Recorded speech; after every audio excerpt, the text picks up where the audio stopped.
Thank you. Thanks, everyone, and thanks to Greg and the CrossFit team for inviting me and being so interested in my work. Really pleased to be here.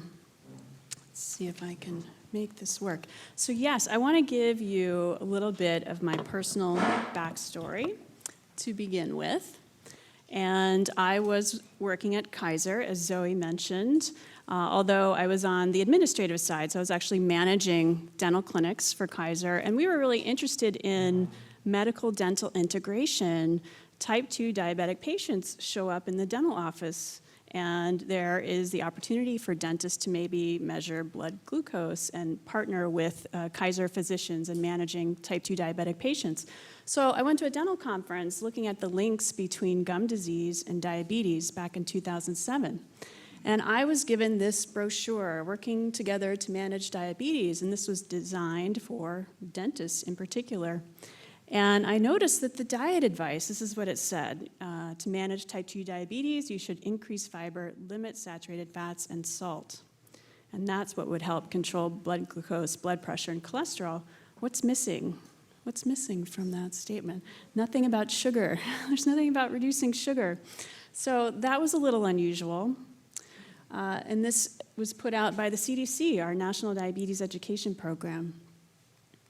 There was a second keynote speaker at this conference, and he handed out this guide, his Stop-and-Go Fast Food Guide to Nutrition. And one of the drinks that he gave a green light to was Lipton Brisk Sweet Tea, which has something like 56 grams of sugar. This was him, Stephen Aldana. I actually chased him down. He was trying to leave and get out to catch his flight and said, how can you possibly give this drink a green light? And his answer was, there is no evidence linking sugar to chronic disease. And I was literally speechless because we were at a dental conference, Tooth decay is the #1 chronic disease in children. You can't deny the link between sugar and tooth decay.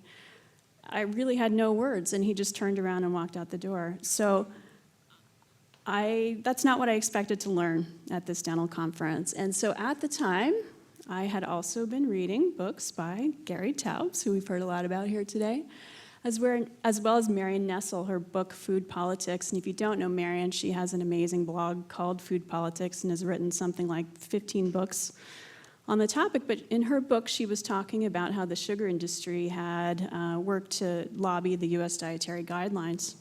So I got really curious about the sugar industry, and I wanted to know more. So I'd come home after work and just start looking online. Who is the sugar industry, and what are they up to? And this is a screenshot from the website of the Sugar Association from back in 2007. So here they're boasting that sugar had been subject to scientific scrutiny.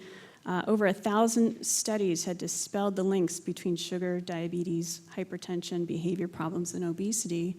And then here they're listing these government reports, the FDA, National Academy of Sciences, that supposedly also had exonerated sugar from being linked to chronic disease. And this is how I felt. What is going on with these reports? I just couldn't believe what I was reading. I was almost thinking, did I learn something wrong in dental school, about links between sugar and disease? I started really questioning things. So I got rid of cable TV and decided I'm going to just do this after work, and I'm going to start really digging into the sugar industry and figure out what's going on. After a year, I quit my job and started doing it full-time. At this point, I'd moved back to Colorado, and I was picking up some books at our local Denver Public Library, and I typed sugar into the library catalog, and records to the Great Western Sugar Company popped up. So this is a sugar company, Sugar Beet company, based in Denver, Colorado. They went out of business in the 1970s and decided to donate company records to local libraries in Colorado. Apparently, lawyers did screen through these documents, but a few boxes on nutrition and nutrition policy slipped through. And I just happened to be the first one to go up and take a look. So the very first folder that I opened had this exact document with the Sugar Association's letterhead across the top, confidential. So I knew that I was onto something good. This is how I felt after I found those documents. So what I had stumbled upon, the collection at Colorado State University was a collection of photographs, actually. And they kept some of the textual documents to give context to the photographs. And so this was the photograph that was key. This is a picture of J.W. Tatum there on the right, the president of the Sugar Association, accepting the Silver Anvil Award, which is given by the Public Relations Society of America. It's like winning an Oscar if you're in the public relations world. And they won this award in 1976.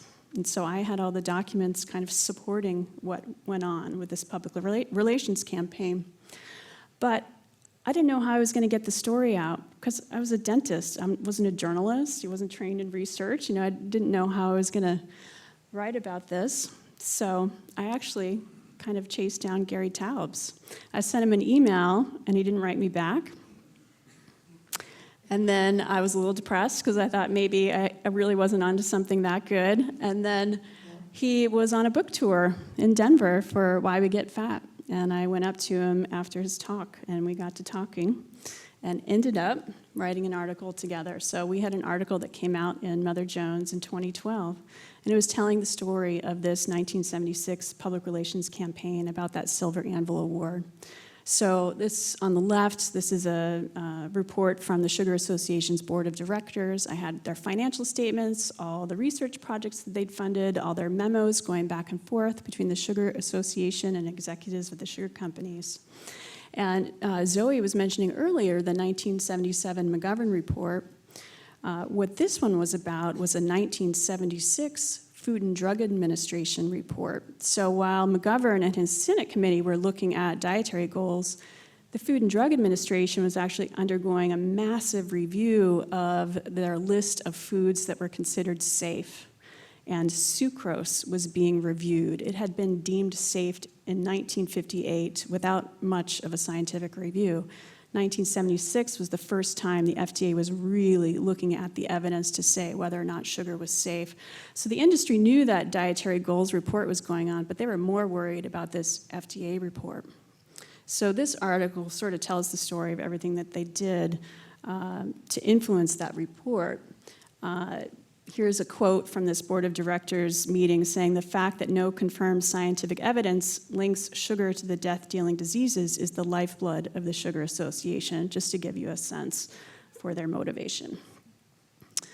And the impact of that public relations campaign, 1976, this is the FDA report that came out. The sugar industry was boasting that this FDA report was highly supportive, making it unlikely that sugar would be subject to legislative restriction in the coming years. So this actually was a really crucial report. They did acknowledge a link between sugar and tooth decay, but everything else, obesity, diabetes, heart disease, were all dismissed in this report. So I'd written this article. Now what? I knew about UCSF. And UCSF is a place where they house the tobacco industry documents. So all the public documents that came out through discovery, through the tobacco litigation going back to the 60s and 70s, all those documents are online at UCSF and searchable, and there's a research program that's developed around that. And this man on the left, Stan Glantz, I don't know if any of you know him here, but he's really been a pioneer in studying the tobacco companies, and he received the first boxes of tobacco industry documents back in the 90s, and he and his colleagues wrote this book, The Cigarette Papers, kind of explaining what was in these documents. So I really wanted to go to UCSF. So I used that Mother Jones article to reach out to Stan and say, hey, you guys interested in what I'm doing? And it turns out they had read the article kind of the same day, and Stan was getting ready to email me. And he invited me to come give a talk, and that led to a fellowship at UCSF. So when I showed up at UCSF, I had 4 different collections of sugar company documents. So that one at Colorado State, big one at University of Florida, another one at University of Illinois, and then another one at Harvard. And Gary actually helped fund me. I was driving around the country, going to these libraries and photocopying all of these documents. And then just to give you a sense for how many collections we have now that are in the UCSF library, we've identified quite a few more, and even some in Vancouver in BC as well. So I've focused mainly on the sucrose industry. And this map gives you a sense for the sweetener industry in the US. So the yellow is corn. The corn industry is important as well. The red is sugarcane. And the green is sugar beets. And the little dots are various places where we refine sugar across the country. And I think the sucrose industry is important because historically, sucrose has been the major global sweetener, and they've been around the longest, and they've been in this game the longest. So much of what I've done has focused on this particular industry, and in particular on this trade association, the Sugar Association. So they're based in Washington, D.C. They're a 501c6 company. Their mission is to promote sugar consumption, and they do this through scientific programs, public relations, education, and public policy. And the Sugar Association really dates back to at least the 40s, and really it goes before that as well. 1943 was the year that the cane sugar and the beet sugar industries started working together. Before that, they were competitors.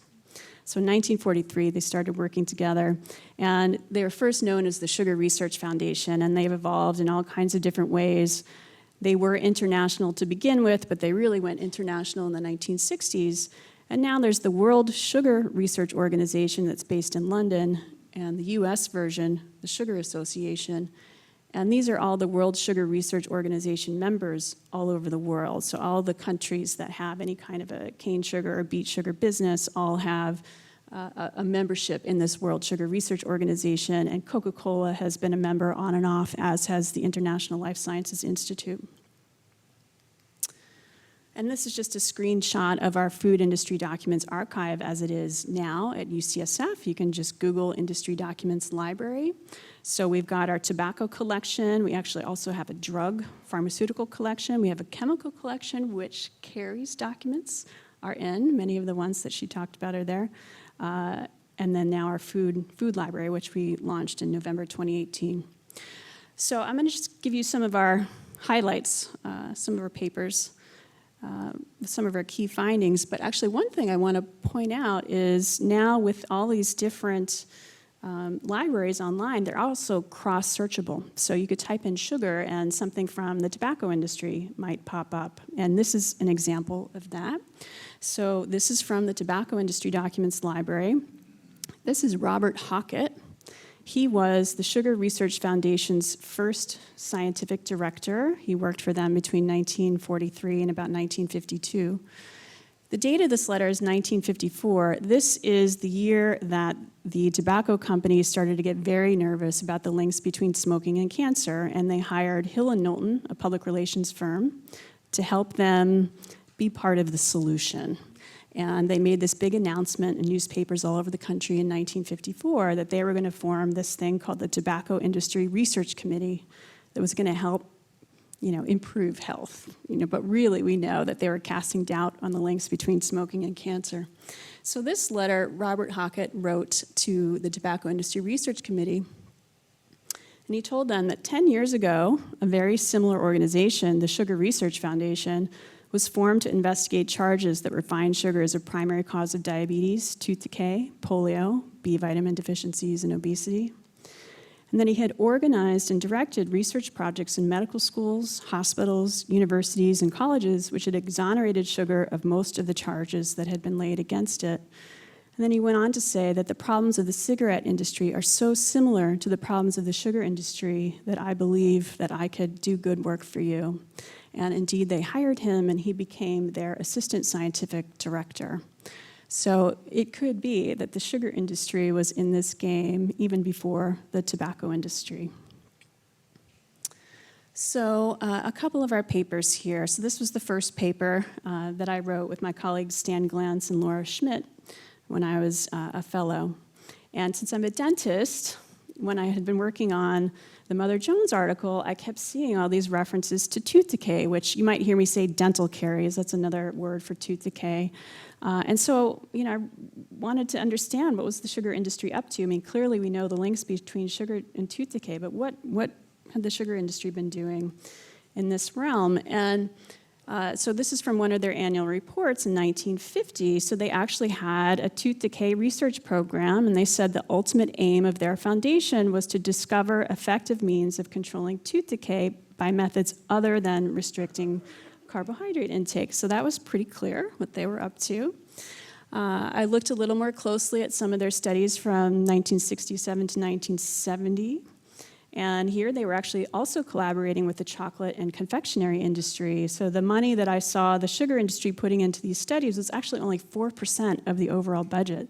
So the sugar industry's contribution was $85,000. But then there's the chocolate industry and the candy industry working together. And some examples of the research. So dextranase enzymes, the idea was to create these dextranase enzymes that would break up the plaque on your teeth. So maybe we could add them to toothpaste, or maybe we could add them to foods so that you could eat as much sugar as you want. And if you didn't have the plaque on your teeth, you wouldn't get tooth decay.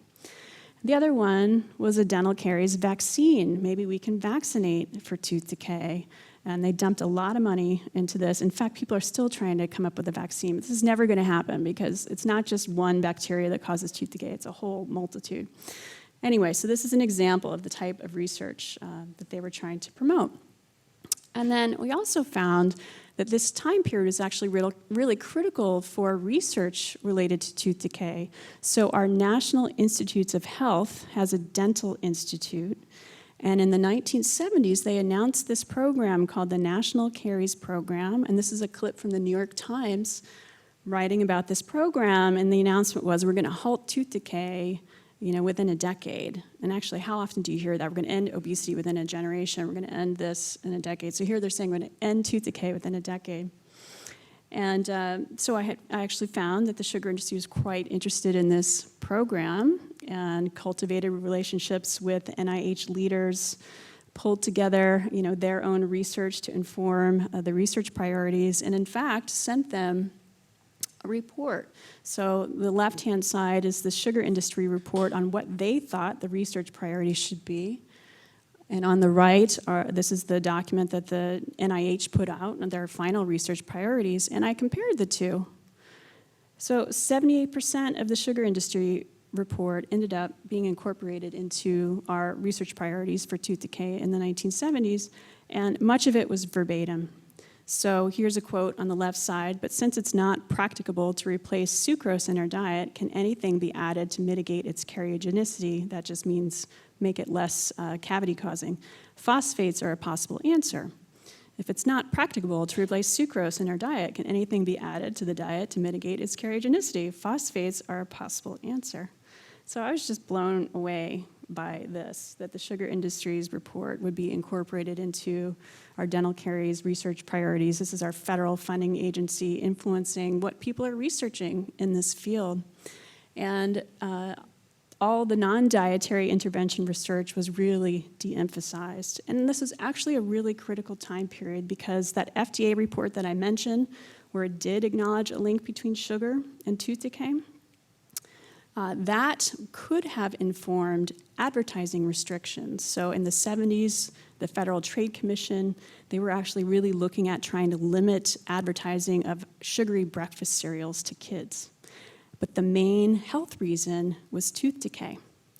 But they needed some sort of an objective way to determine what breakfast cereal causes cavities and which doesn't, which cereal is safe, and how do you tell? And that's the research that the NIH could have done, but that's the research that got de-emphasized by this National Caries Program. So I got to understand why the sugar industry really cared about tooth decay so much. So another paper here, now looking at heart disease. So actually, oh no, this is still my dental caries study. So really the conclusion here, just sort of focusing the research on non-dietary interventions as a means to prevent tooth decay.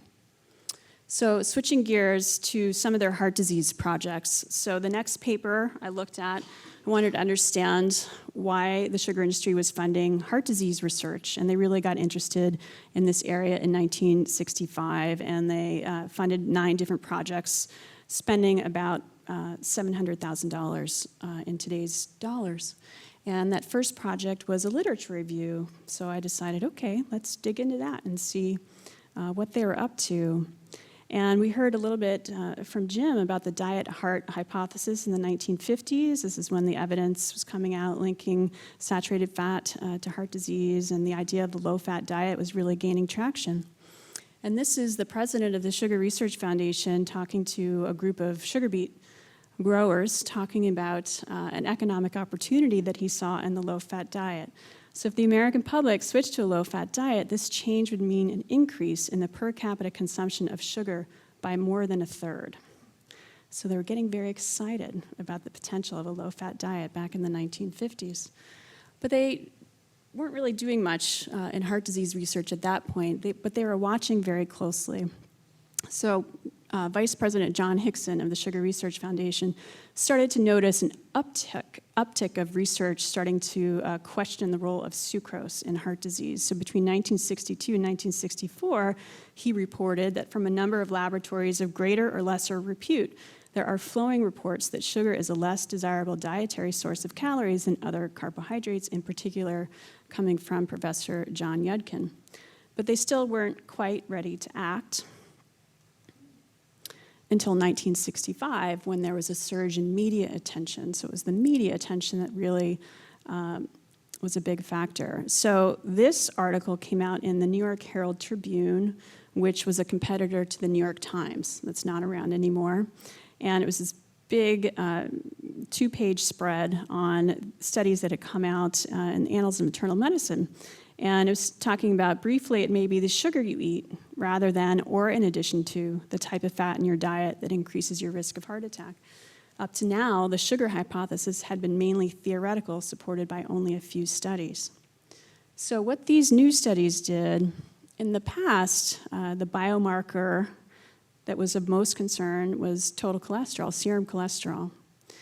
These new studies started to suggest that we needed to be concerned about triglycerides as a biomarker.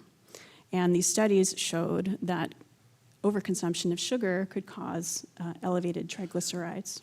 And so these were the studies that the sugar industry was getting very nervous about in the 1960s. So what did they do? They commissioned a literature review. Mark Hegsted was their major the lead of the study, and he, at the time, was at the Harvard School of Public Health. His mentor was Fred Stair, who was also a consultant for the sugar industry. But Hegsted was the one that corresponded back and forth with the sugar industry. And in Hegsted's archives at Harvard, it contains the correspondence going back and forth. And so we were able to see that they paid Hegsted $6,500, about $50,000 in today's money. They corresponded back and forth at least 24 times on this literature review. And sugar industry was able to see drafts. So this is the vice president saying, let me assure you, this draft is quite what we had in mind, and we look forward to its appearance in print. And this ended up being a two-part narrative review. So this was before the meta-analysis days. So it's a narrative review of the literature linking sugar to coronary heart disease versus the literature linking saturated fat to coronary heart disease. And if you're interested, I basically spent a year of my life going through the studies that were evaluated in this paper and assessing them for bias. And there's a massive supplemental file that goes along with this paper that'll give you all the details on what they were up to. But ultimately, their conclusion was that the low-fat diet was the healthiest diet for heart disease, and that saturated fat was the enemy, and that we should switch out saturated fat for polyunsaturated fat. And they did it in a very biased way. And this was published in the New England Journal of Medicine, obviously a very prestigious journal, coming from the Harvard School of Public Health. And interestingly, they did disclose some funding from the Nutrition Foundation, which is an industry funding group, but they did not disclose the funding from the Sugar Research Foundation. But, this is the 60s, and so we didn't have the rules like we do now with conflict of interest, but it is interesting that they would choose to disclose one source of industry funding and not the sugar industry's funding. And what's key about these researchers, Hegsted and Stair, is they went on to be very influential in the US dietary guidelines. So post-1977, the next round was in 1980, and Stair was on the group, that reviewed those dietary guidelines that was very lenient on sugar. Yes. Ultimately, what did we find? So they accentuated the inherent uncertainty of the studies linking sucrose to coronary heart disease, while they overstated the certainty of the body of evidence linking saturated fat to coronary heart disease. So this also gave the sugar industry something to cite. So anytime they were talking to policymakers, they could cite this incredibly influential two-part literature review in the New England Journal of Medicine. So the third study I want to share with you is another heart disease study. After I did the lit review one, I got very curious about some of the studies where they were comparing starch to sucrose. And one thing I should point out in that New England Journal of Medicine review, it wasn't just human studies, they were actually looking at animal studies as well. And the authors dismissed animal studies as being relevant to making any kind of a policy decision for humans. But interestingly, the sugar industry then went on to fund their own animal studies. So I'm like, okay, I wonder what they were up to.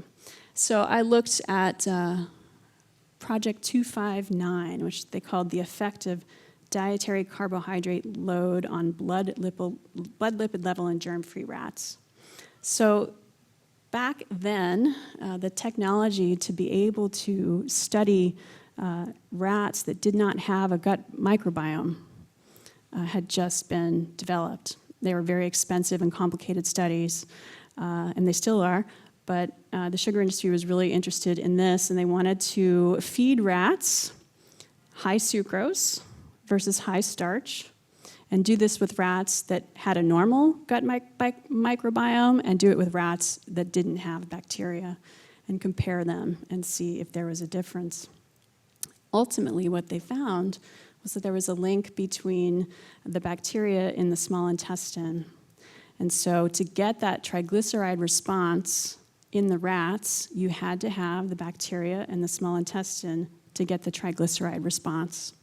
So in essence, what they were doing is proving to themselves that there was a mechanism to explain the link between sugar consumption and elevated triglycerides, even though they just paid the Harvard guys to claim that triglycerides were not a relevant biomarker and that there was no plausible mechanism to explain the relationship.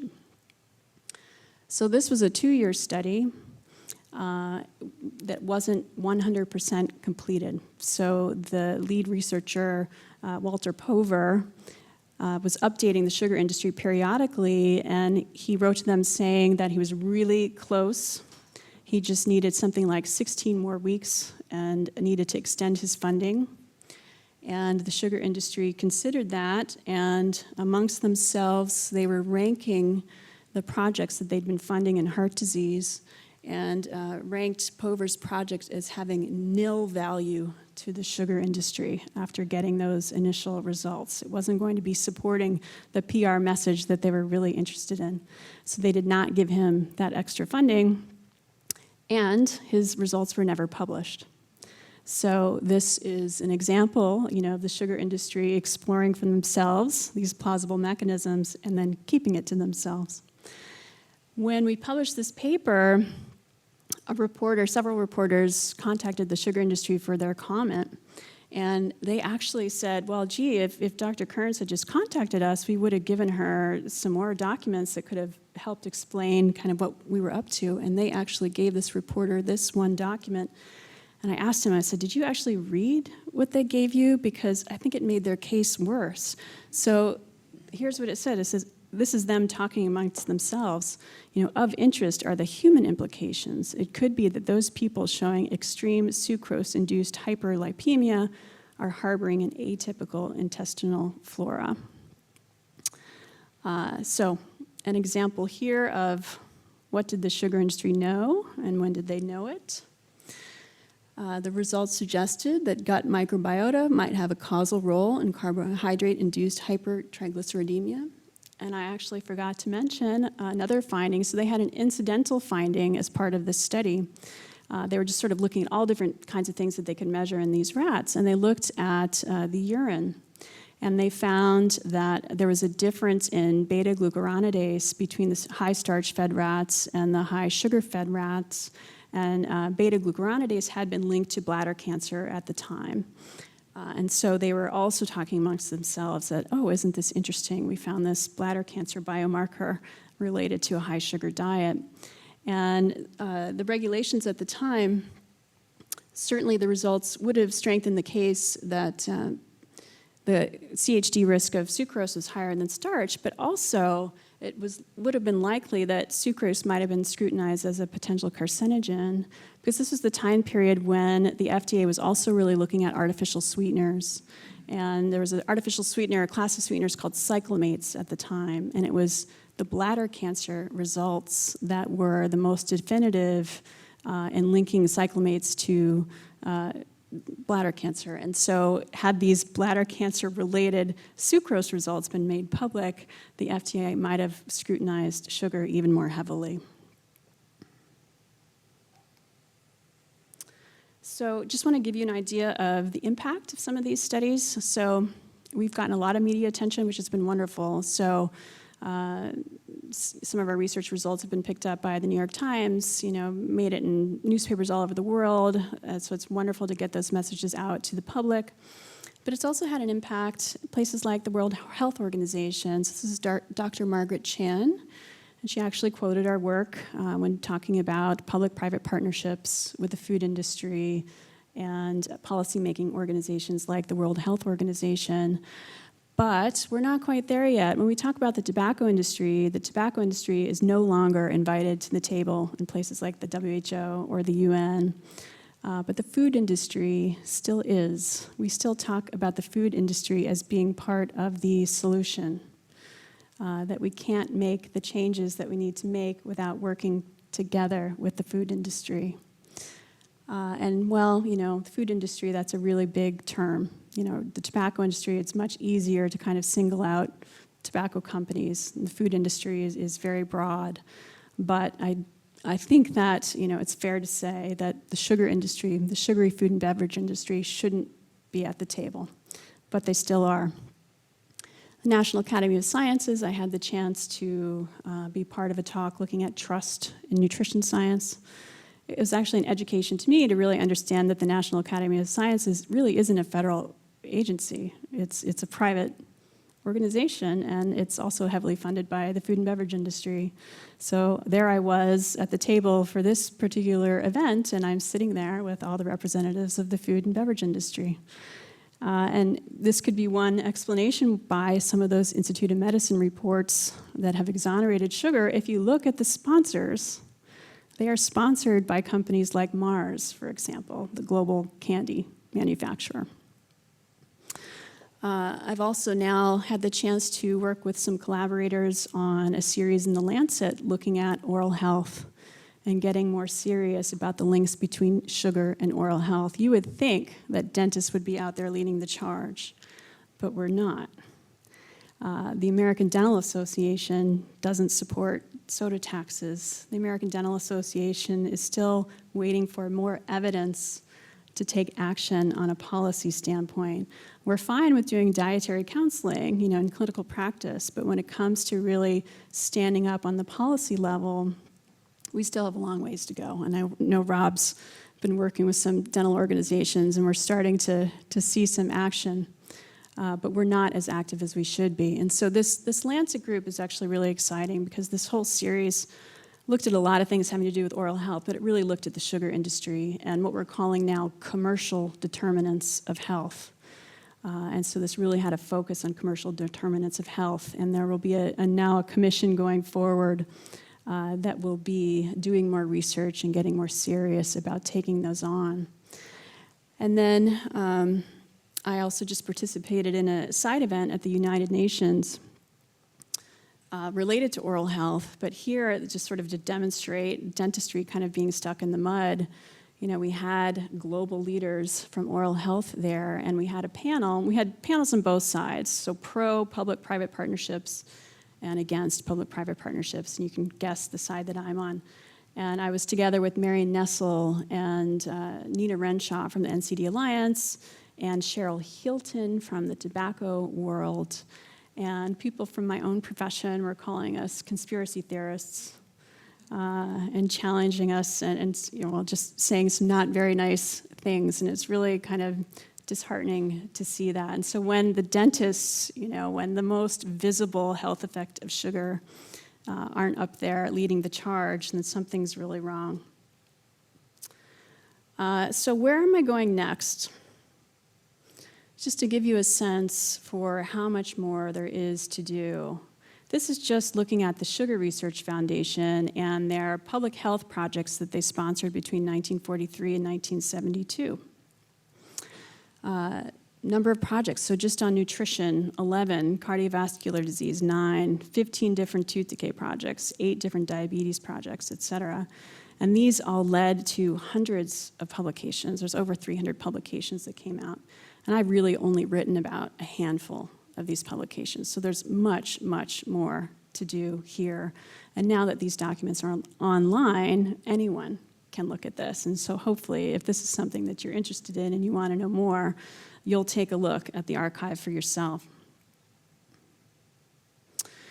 And then I'm also very interested in thinking more about the public relations industry, because we talk about it's the sugar industry doing these things or it's Monsanto doing these things, but they're working together with a team of lawyers. They're working together with a team of public relations advisors and consultants that are really helping them cast doubt. They're helping them be critical of the people speaking out. They're helping them get to the policymakers. And we really don't talk about the public relations industry. This is a multi-billion-dollar industry. It's not just health, it's climate change, it's everything going on these days. And this is an example of a public relations plan from the Sugar Industry documents from the 1940s. And I picked this to show to you because of the box for doctors and dentists on the right-hand side. And here they're recognizing in the 1940s that the beliefs of doctors and dentists, they felt that sugar causes caries and that they were advising against sugar because they believe it's fattening or causes diabetes. And then, they go on with their whole PR plan, and here are the goals to be attained by this program. The doctors and dentists on the right, they want them to no longer regard sugar as a problem food. This is 1945, you guys. They have been doing this for even longer than that, probably a century of launching these public relations campaigns, targeting doctors and dentists specifically with their PR programs. But not only that, educators, nutritionists and public health experts, and consumers in particular. And they've used very sophisticated tactics to change what we think about sugar, to change our dietary counseling practices, and to sort of decommission us from getting involved in the policy sphere. And then lastly, just to give you a sense for what else is out there to be found, this was me visiting Vanderbilt University, which has a very interesting nutrition science collection, which we've now gotten 3 or 4 of those collections getting put up online right now. But this is a whole bunch of file cabinets that no one has processed, just sitting there, waiting to be explored. And they weren't sure that I was going to be interested. They're like, we have this stuff down in the basement. I was like, really? I went down and I just stood there thumbing through all the stuff, and I just can't believe what else is out there to be found.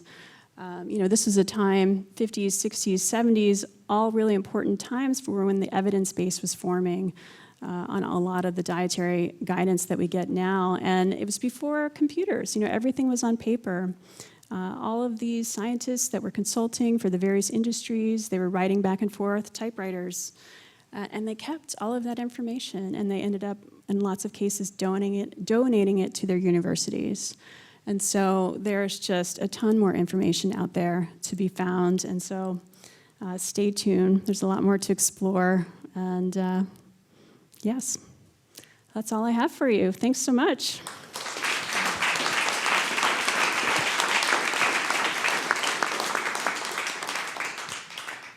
Any questions? sir. That was a wonderful talk. And I remember when your famous paper came out with Hegsted, who I'd long learnt to hate, came out. I was particularly pleased by that. I want to make two comments, apart from full of admiration for your work. I published a book a couple of years ago on breakfast, which may sound frivolous, but in fact breakfast is a very dangerous meal. And my problem was, and I came across that accidentally because of my own diabetes, that's how I became interested. My problem was I read paper after paper on breakfast, and then I suddenly had a moment of revelation. And I suddenly realized that every scientist who'd published on breakfast knew what they were actually doing. Because in over 200 papers, almost universally recommending breakfast as being healthy for you.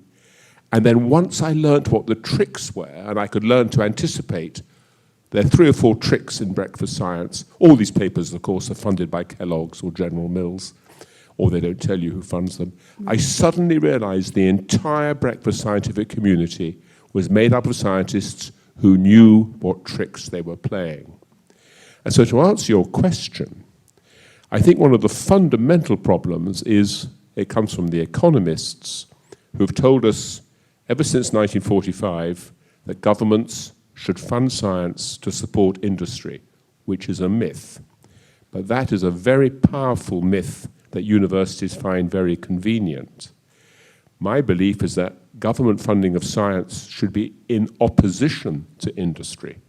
Obviously, I don't mean places like CrossFit. I'm talking about the food industry.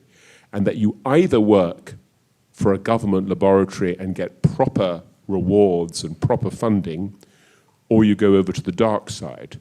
But there should be no links whatsoever between the NSF and the NIH and all these other CDCs with all its charitable arms and industry. It's a recipe for corruption. And your work has done a fantastic step of actually spelling out that corruption, and I congratulate you. Thank you. Well, I certainly agree with you on that point, and just to get the funding really to do the work that I'm trying to do is actually quite difficult because I'm criticizing the federal agencies that would be the agencies that would fund me to do this work, so it makes it quite challenging. But you're absolutely right, and I think that again, it's sort of this PR propaganda world of the businesses. What they're sort of keeping it from view from us, from what they're doing behind the scenes, and how are we going to really be able to study that with a critical lens? And it's very difficult, and in this current environment, it's even more difficult. Yeah. Oh, good question. Any other questions? Going once? All right, there you go. Why would a scientist that knowingly does something wrong donate their papers to a university for them to be discovered later? That's a really good question. Maybe they thought they weren't doing anything wrong. I think that, at the time, sort of the low-fat diet, that whole era, that was really the status quo. And so I could envision, being able to convince yourself that you were doing the right thing. But I also think that there are people out there doing the wrong thing on purpose.